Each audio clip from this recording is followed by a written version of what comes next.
Well, it can be fun. It's a chore. Takes a lot of work. There's a lot of expectation.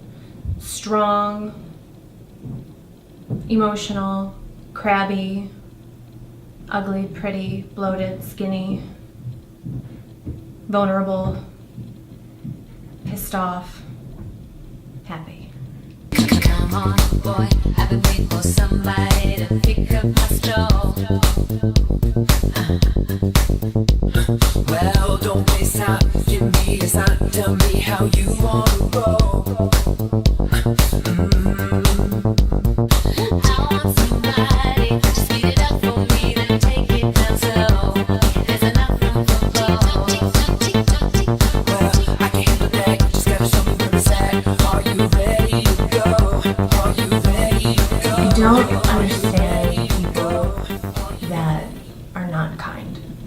I don't understand how those people can walk through life so ignorant and not seeing that the person next to them, whether they're a stranger or not, may be in pain or needs help or just needs a smile. I don't understand people that don't notice other people. Why do you think we are skeptical of kindness? As a general rule, a lot of people are.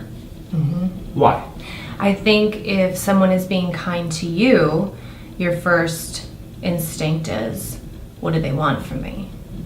Kindness has been so lost that when you actually receive it from a stranger, you don't trust it. Even just smiling. Like I was sitting in the airport yesterday, and I was watching this worker come down. She's pushing her cart of cleaning supplies, and I'm like, I am going to make eye contact, and I'm going to give her a smile, and I'm going to give her that energy and that blessing. And she walked by, and I'm watching her, and I'm like, look at me, look at me, look at me. I'm thinking this in my head, and as soon as she did, I just looked at her. I looked at her, because we don't look at each other anymore. And I looked into her eyes, and I just smiled like this. You know what she did? She was surprised, but then she liked it. She received it. She received that gift.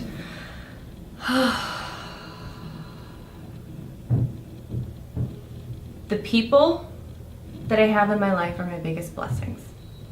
Whether that be family, friends. I feel the most rich with the people that I have in my life.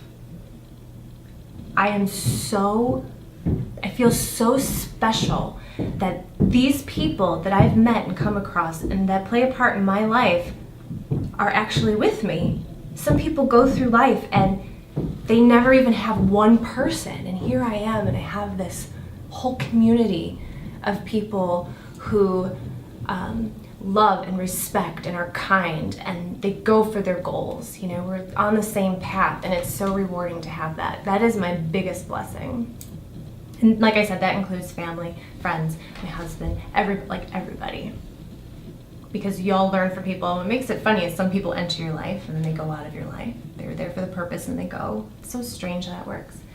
So that's one. Two, because that's such a big part of it, I would just say a blessing in my life is my faith, my spirituality, and how I can assess situations and know how to proceed. It's not an ego or an emotional response. I'm able to stand back and see the full picture. I'm thankful for being me. I like me. I'm a hard worker. I work hard to be the best that I can be, and I'm thankful that I'm able to even acknowledge that. I think that's amazing. I'm thankful that my husband loves me enough where I can travel and do my job and then, fly over to New York for a weekend.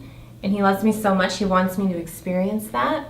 Like, that to me is an incredible thing that not a lot of people have. Sometimes I think what I need is a you intervention. And you know I can tell that you like it, and that is good. By the way that you move it. Oh, hey. The road to hell is paved with good intentions. Yeah. If I die tonight, at least I can say I did what I wanted to do. Tell me how about you? Yeah. And then there's also also the idea that, too much ego or too much humility can equally seem phony. Right. Do you think there's a balance for all this? Do you think that we, as a nation, would be able to get to a place where it's balanced? No. Because people aren't even aware that it's happening to themselves. I don't think that could ever happen. I think the people in my life are balanced, and that's why we get along, you know, because we attract a certain type of person. But I don't think there's ever hope for balance in a nation, ever. How do you define being American? Well, it's funny you say that because I've spent probably a couple months this year in Canada, and I really enjoy it there. It's a place that I could even see Nick and I living at one point. But what fascinates me about Canadians is that they know more about American politics than most Americans. They are so aware. So I thought that was really kind of funny, but it is something to be proud of. We have the freedom of our speech. We have the freedom to elect who we want. But a lot of it, I think, on a day-to-day life, because who thinks of that day-to-day? Not many. It's just to be able to live your life and not even think about the fact that we're doing it freely. It just is. For me personally, like freedom within myself or as an American. Let me start this. Okay. Do you consider yourself a free individual? To a point. I'm also very, I like an agenda. I like to get things done. I have policies so that I'm the best that I can be. But when it comes to, being comfortable with myself, being comfortable with others, being able to speak in front of people, in front of an audience, sing, whatever, very free. Because I am who I am, I'm open. And I'm a confident enough woman that if you don't like it, I don't care. But you will, because who doesn't like me, really? So, I'm free. Just sometimes you meet people who aren't and they get intimidated by that. It's very rare for me to get rattled by another person. I usually, because I can sense their energy right away, so it's never ever a surprise to me, the reaction. But every once in a while, I get rattled and I know that person is fucked up. And they could even be a complete business professional, but they're so opposite of me that it actually will give me anxiety. So in the past year, it's happened to me maybe once, but it's something I'll always remember. But a lot of times just in everyday life, it's not really a situation I find myself in, but it's just that once in a while, a certain person will rattle me. And then I get mad at myself because I let them in and I let them do that to me. So it's occasional for me. I'm inspired by people who risk it all and they get what they want. It takes such bravery to put everything on the line, everything. But if you don't take a risk, you don't get success. So it's those people that just do what they want. You're like, yeah, I can do that too. Because not a lot of people do that. No. The biggest risk I took, which I don't talk often about, is when I was 19 and I moved away to California to become a superstar. And I don't like to go into detail and share what happened, but it's something I'll never regret because I'm stronger from it, but it was definitely the scariest thing I ever did. I remember a studio apartment with all these adults like that, and there were, I would sleep on this dirty floor on this blanket, and there was these African-American strong lesbians that lived below us, and they would literally get into these complete abusive fights.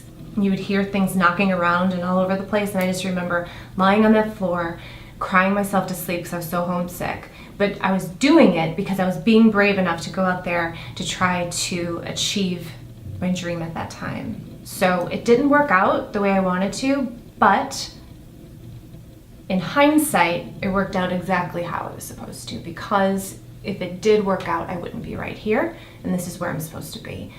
and I wouldn't have the people in my life now. So that was definitely at 19. It was a very brave, naive, stupid thing to do, but I did it, and it made me. She seems like a whole other girl. Like that was so long ago. So, but she's there in me. That was definitely the craziest thing I've done. If you can go back and tell her one thing, what would you tell her?